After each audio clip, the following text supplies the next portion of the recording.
And now it's time for Ag on 8, where we share ag news impacting you. Well, there's a second round of farmer disaster aid from the U.S. Department of Agriculture. The money comes from the American Relief Act, and it follows phase 1 of the Supplemental Disaster Relief Program, which funds were announced back in July. Stage 2 covers damages that aren't covered by crop insurance, so farmers who have both covered and uncovered losses can apply for both. Enrollment closes on April 30th. The Department of Agriculture says that tariff aid is coming soon. A USDA official confirming to ABC that a farmer aid plan will come out in early December. The funds have been talked about now for months. Well, Thanksgiving is right around the corner, and one report says that your meal will cost less this year. The American Farm Bureau's annual report says if you're making a meal for 10 people, it will cost just over $5.50 a person. That dinner includes a turkey, sweet potatoes, dinner rolls, all the good stuff, and a few other items. That costs about 5% less than it did last year.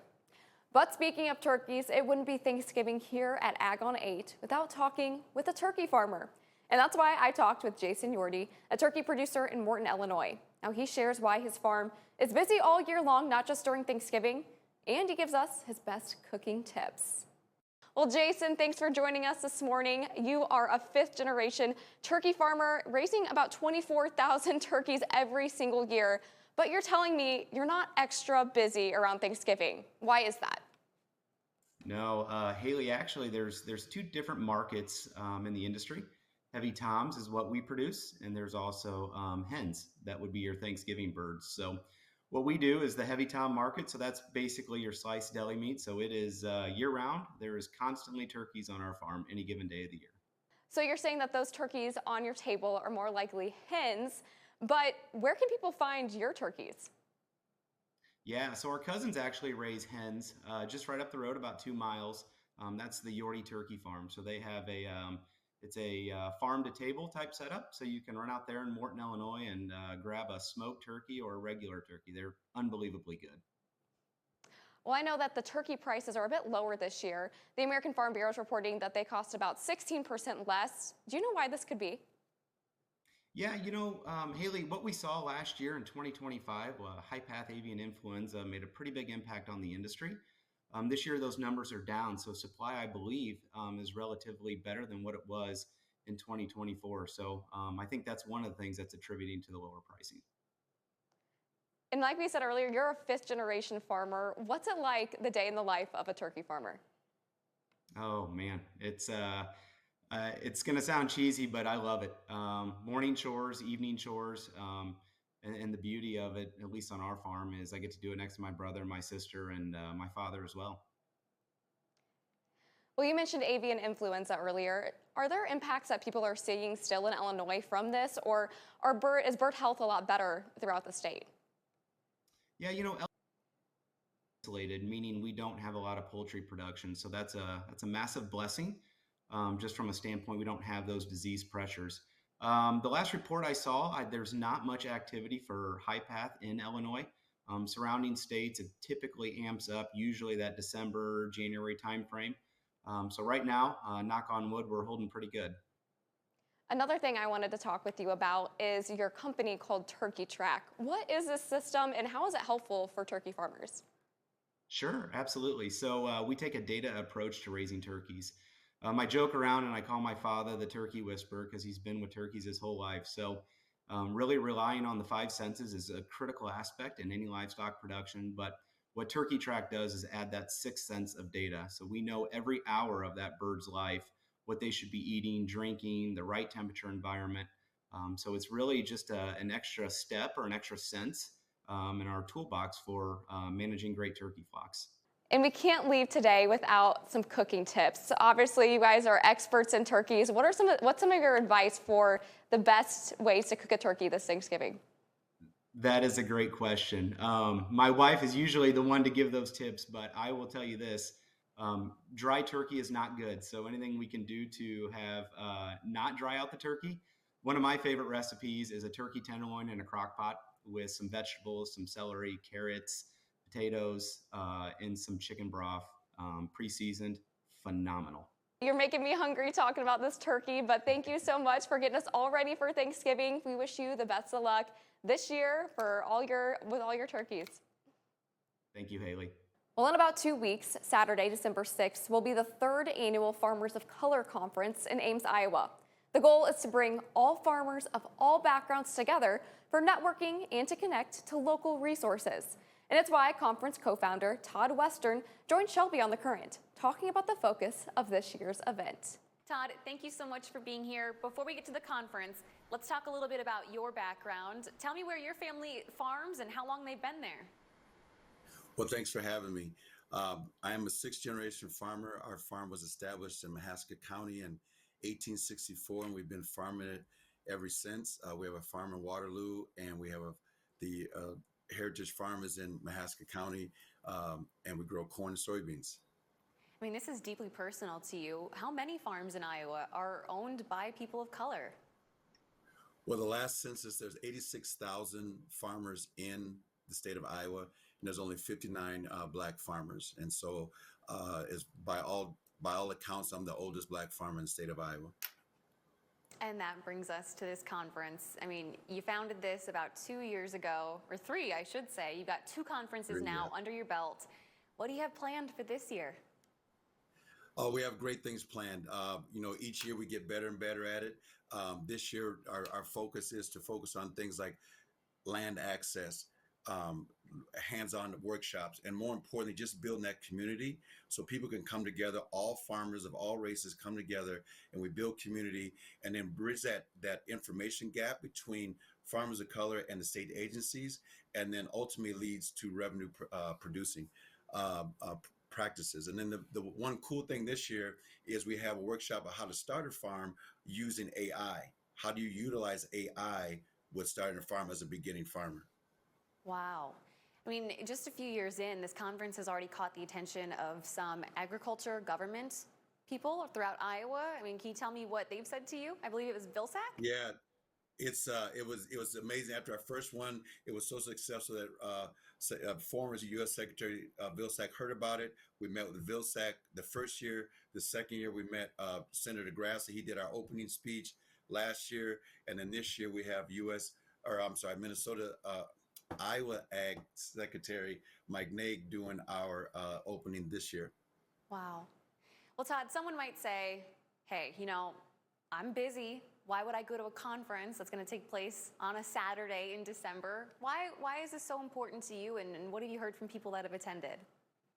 Well, why it matters is that many viewers may not realize how many opportunities exist in modern agriculture, from climate smart practices to small business development to USDA programs. This event breaks down those barriers, and what it does, it just again gives you those hands-on workshops with the USDA, and builds that strong community, and it's something for everybody.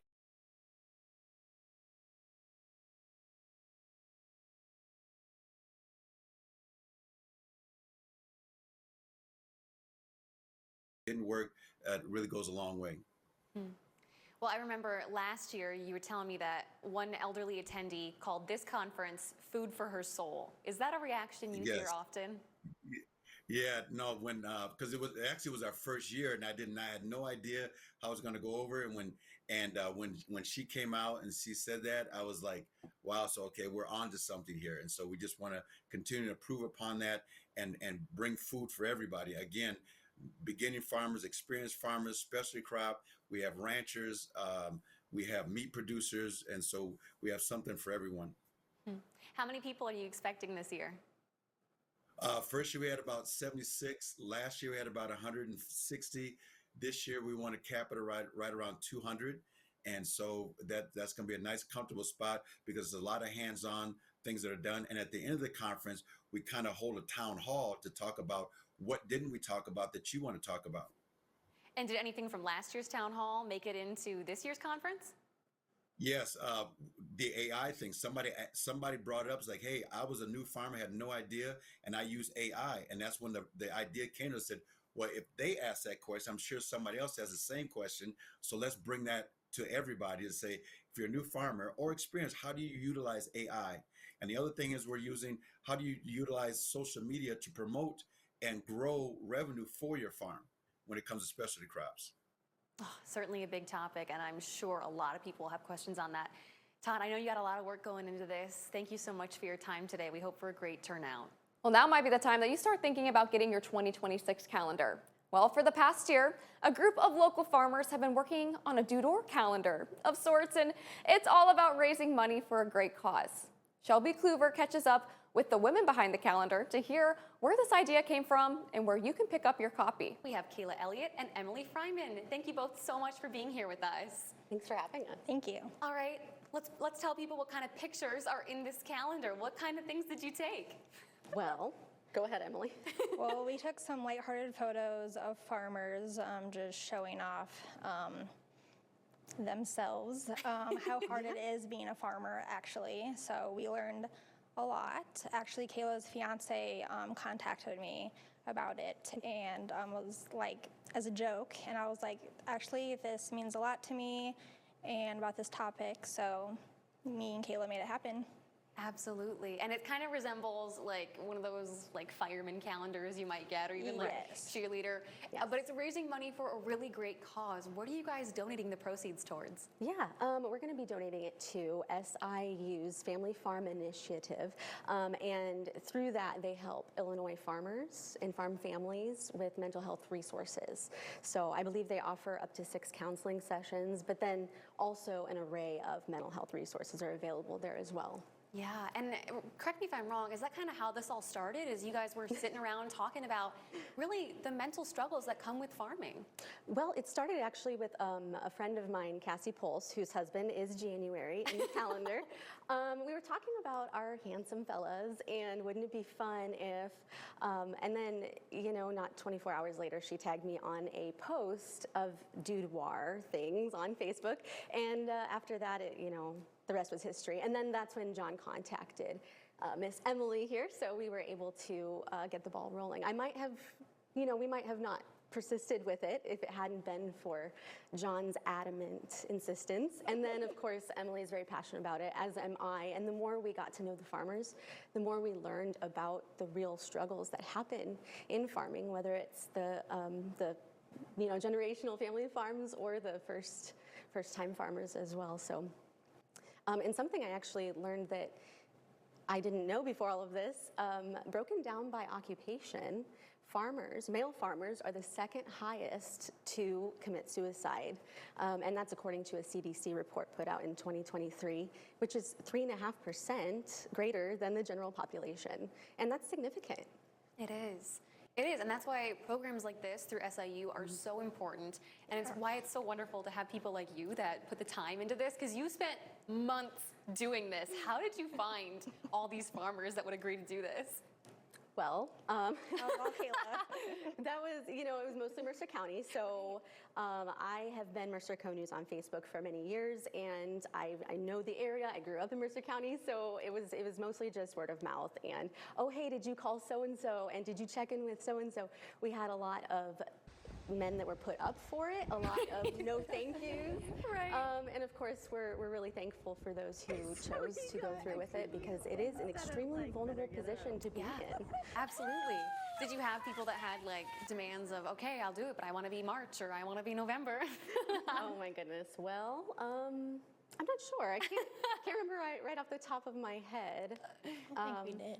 Not really. Well, they're the easy going. Pulses, again, Rolling Hills Ranch out in Sherrard, Keegan Pulse, who is January, July. He's July because he had to have the American flag in certain clothing attire. So I love it. And so yeah, they did have to have July for that reason. I love it. You guys just got the final product recently. What was it like when you saw it for the first time? Oh my gosh. Well, we FaceTimed each other, and Kayla opened them, and we were just like, we're just in awe. We couldn't stop laughing. And There was squealing, there was giggling. yeah, all the things that you can think of. And so does this mean maybe a 2027 calendar is in the works? We get that a lot. Yeah, that'd be nice. Yeah, maybe the farm wives, or yes. there are lots of occupations that could use that awareness, actually. So Absolutely. that's just something that we'll have to see about. But we are actually planning a farmer signing. Oh, for, yep, Yes, for the possibly farmers. in January, where we are going to have as many farmers who can come, and details will be announced once we have that ready, so people can have their calendars. Yeah. I love it, and we'll keep you guys updated once we know it. Guys, thank you so much for coming in today. Congratulations on this project. I mean, this is just really incredible. Thank you for so having much. us. Thank you. Thank you. Happy to be here. Well, definitions count, which is why the EPA is continuing to narrow down what waterways are covered by the Clean Waters Act. Now, this definition has been a back and forth for decades, with a big Supreme Court decision in 2023 that limited the EPA's reach. But the agency's latest definitions were released last week, and they're trying to make them line up with this 2023 decision. Lauren Lurkins has been working in environmental law and policy for decades, and she shares why the proposal is important for landowners and builders. Lauren, to start it off, can you give us the building blocks of the history of this announcement? It's been years in the making, trying to define the waters of the U.S. What's that history? Yes, great question. And there is a lot of history. You know, this discussion has actually been happening for 40 years. It all actually dates back to a little bit of conversation around what happened when the Clean Water Act, so the federal law that guides this, was written back in 1972. At that point, the federal government decided that the government would regulate what they called navigable waters, but they never really defined what that term meant, and they left it up to both the Army Corps of Engineers as well as the United States Environmental Protection Agency to figure that out. So really, over the past several decades, we've had discussion not just within those federal agencies, but also within our federal court system, including a couple of really important Supreme Court cases that have happened throughout that time.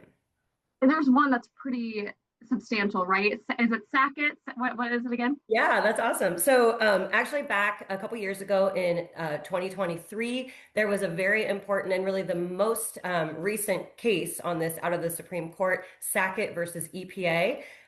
This had been the last time before that that the Supreme Court had addressed it was about 20 years prior. So a lot of folks were hoping that the Supreme Court would provide a little bit of clarity, and they did that. But when they issued that opinion in 2023, they put it back at US EPA to clarify according to the directions. And so under the Biden administration, they did take a run at that. It left a lot of questions still across the regulated community and the country. And so this Trump EPA tried to actually build off of some of those definitions that were included in the Biden EPA, but really try to follow what the Supreme Court asked them to do and provide the clarity that has been asked for 40 years across the country.